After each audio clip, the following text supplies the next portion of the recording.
तो अपन उसी डिस्कशन को कंटिन्यू करते हैं। अपन बात करते हैं लेगेसी के बारे में, यानी विरासत कौन सी है, लेगेसी। ठीक है, विरासत के रूप में दुनिया को क्या क्या मिला फ्रेंच रेवोल्यूशन के द्वारा। ह्यूमन राइट्स, जो मानवाधिकार है उसमें वृद्धि हुई, पूरी दुनिया में वृद्धि हुई मानवाधिकारों की। तो ये भी एक प्रकार की विरासत है, क्योंकि अनेक प्रकार के मानवों के अधिकार दिए गए फ्रांसीसी क्रांति में। Social political reforms in England, और क्या विरासत है इसकी कि राजनीतिक और सामाजिक सुधार करने पड़े ब्रिटेन को डर के अपने देश में, कि जो फ्रांस के जो क्रांतिकारी विचार हैं वो हमारे देश में भी दस्तक नहीं दे दें। Ideas exported by wars and propaganda, जो फ्रांसीसी क्रांति के विचार हैं वो फैले पूरे यूरोप में, कैसे? युद्ध के माध्यम से, प्रोपेगेंडा के माध्यम से। नेपोलियन ने भी इसमें अपनी सहायक भूमिका निभाई, युद्धों के माध्यम से। जहाँ जहाँ फ्रांस ने युद्ध किए वहाँ पे भी फ्रांसीसी क्रांति के विचार हैं वो फैले। फिर इसके बाद है from kingdom of subjects to nation of citizen. इसकी लेगेसी क्या है? फ्रांसीसी क्रांति ने दुनिया को सिखाया कि जो साम्राज्य किसका होता है, साम्राज्य सब्जेक्ट्स का नहीं होता। सब्जेक्ट्स अपन किसे कहते हैं? जिन लोगों पे राज किया जाता है, जनता, यानी जिसके ऊपर राजा राज करता है उनको सब्जेक्ट्स कहा जाता है। तो जो फ्रांसीसी क्रांति है उसके अनुसार जो साम्राज्य है सब्जेक्ट्स के लिए नहीं बनता, साम्राज्य बनता है नागरिक से। देखो, नागरिक और सब्जेक्ट्स में फर्क है। ये तो राजा के अधीन लोग हैं, सब्जेक्ट्स हो गए, और जो सिटीजन है, जो नागरिक है, उसमें फर्क है। अगर कोई व्यक्ति नागरिक है, इसका मतलब ये है कि उसको नागरिक अधिकार मिल चुके हैं। तो कहने का मतलब ये है कि नागरिक अधिकारों में वृद्धि हुई है फ्रांसीसी क्रांति के फलस्वरूप, उनको वोट देने का अधिकार मिला धीरे धीरे। फिर यूएस रेवोल्यूशन कॉन्स्टिट्यूशन,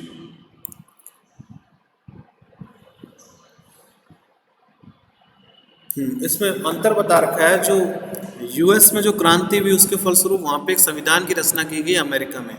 वहाँ पे क्या हुआ, समानता लोगों को दी गई। यूएसए में क्रांति के फलस्वरूप संविधान में लिख दिया गया सब लोग बराबर है, लेकिन हकीकत में बराबरी का दर्जा लोगों को दिया नहीं, क्योंकि फ्रांसीसी नहीं है। क्योंकि अमेरिकी क्रांति के बाद भी जो स्लेवरी है, जो दास व्यवस्था है अमेरिका में बनी रही। ठीक है, उनको voting right to them was postponed, उनको वोटिंग राइट नहीं दिए गए थे।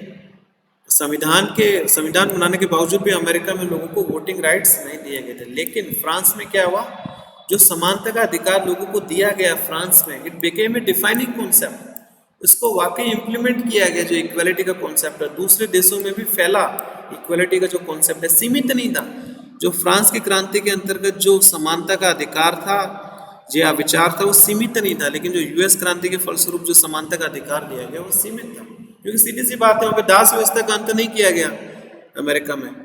फिर इसके बाद है लिबरल एनवायरनमेंट, और इसकी विरासत क्या, उदारवादी वातावरण होना चाहिए देश में। कैसे?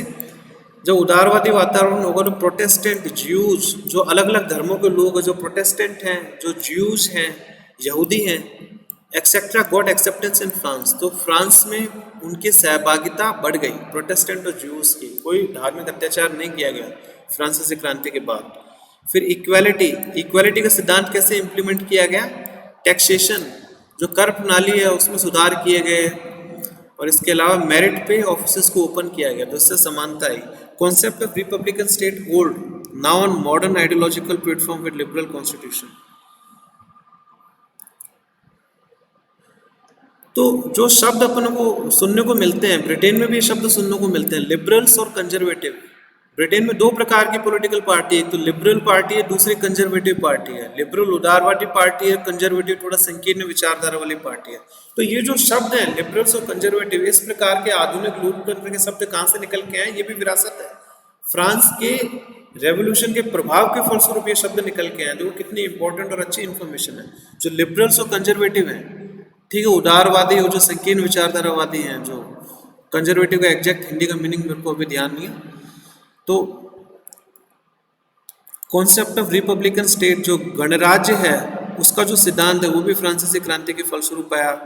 अब जो गणराज्य का सिद्धांत था, it was based on modern ideological platform with liberal constitution. यानी गणराज्य पहले भी स्थापित हुए हैं दुनिया में, लेकिन फ्रांसीसी क्रांति के फलस्वरूप जो गणराज्य स्थापित हुआ वो आधुनिक विचारधारा के आधार पे था। वो किसके आधार पे था? आधुनिक वैचारिक व्यवस्था के आधार पे उसको तैयार किया गया है। यानी अब क्या था, लिबरल कॉन्स्टिट्यूशन, एक उदारवादी संविधान की रचना की गई। पहले जब गणराज्य की स्थापना की जाती थी कोई संविधान नहीं हुआ करता था, लेकिन अब गणराज्य की स्थापना के साथ फ्रांस में संविधान भी बनाया गया। संविधान निश्चित कर देता है कि किस व्यक्ति को, किस वर्ग को कितना अधिकार होगा, राजा के क्या अधिकार होंगे, सदन के सदस्यों के क्या अधिकार होंगे। तो कुछ कंफ्यूजन नहीं होता, क्योंकि पहले तो राजा ही सब सारे के सारे अधिकारों का स्वामी हुआ करता था। ठीक है, मॉडर्न व्यू ऑन रिप्रेजेंटेशन, जो प्रतिनिधित्व का सिद्धांत है वो भी फ्रांसीसी क्रांति के फलस्वरूप आया है। ये जो मैंने लिखा है ये एमए इग्नू के नोट से लिखा हुआ है, काफी अच्छा लिखा हुआ है इसमें। एस्टेट जनरल, अब कैसे प्रतिनिधित्व का सिद्धांत है वो भी लोकप्रिय बना। कैसे लोकप्रिय बना? जो एस्टेट जनरल जिसके बारे में अपन ने बात की थी वह उसको बदल के क्या बना दिया गया, नेशनल असेंबली, राष्ट्रीय सदन बना दिया गया एस्टेट जनरल को। तो अपन देखते हैं कि राष्ट्रीय सदन में जो प्रतिनिधित्व है वो लोगों का था, but sovereignty of people failed.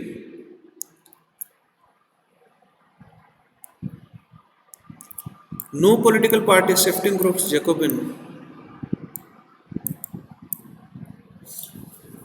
फिर देखो इसमें क्या लिखा हुआ है, देखो फ्रांसीसी क्रांति के फलस्वरूप एक राष्ट्रीय सदन की तो घोषणा कर दी, लेकिन जो संप्रभुता का सिद्धांत है, सोवेनिटी की जो संप्रभुता है वो जनता के अंदर होनी चाहिए, सर्वाधिक शक्ति जनता में होनी चाहिए, वो इतना पनप नहीं पाया। क्यों नहीं पनप पाया? क्योंकि कोई पॉलिटिकल पार्टी नहीं बन पाई। ठीक है, फ्रांस में लोकतंत्र के तत्व में देखने को मिलते हैं क्रांति के फलस्वरूप, लेकिन कोई राजनीतिक पार्टी नहीं बन पाई। देर वर पॉलिटिकल पार्टी के बजाय फ्रांस में क्या रहा, देर वर शिफ्टिंग ग्रुप्स, खूब सारे वर्ग बन गए, जिसमें से एक वर्ग था जैकोबिन। जैकोबिन के जो सदस्य हैं उन्होंने आतंक के युग की स्थापना की फ्रांस में। तो अनेक प्रकार के वर्ग बन गए, लेकिन पॉलिटिकल पार्टी, आधुनिक पॉलिटिकल पार्टी का विकास संभव वहां पे नहीं हो पाया। और फिर जो संप्रभुता का सिद्धांत है फेल हुआ। क्यों हुआ? क्योंकि जो विपदा का समय था फ्रांस में उस समय में, क्योंकि फ्रांस युद्ध लड़ रहा था, यूरोप ने युद्ध थोप दिया था फ्रांस के ऊपर, जिसने अपन ने कहा कि जो यूरोपियन कोलिएशन है। फिर इसके बाद है यूज ऑफ प्लेबिसाइड, बहुत इंपॉर्टेंट है।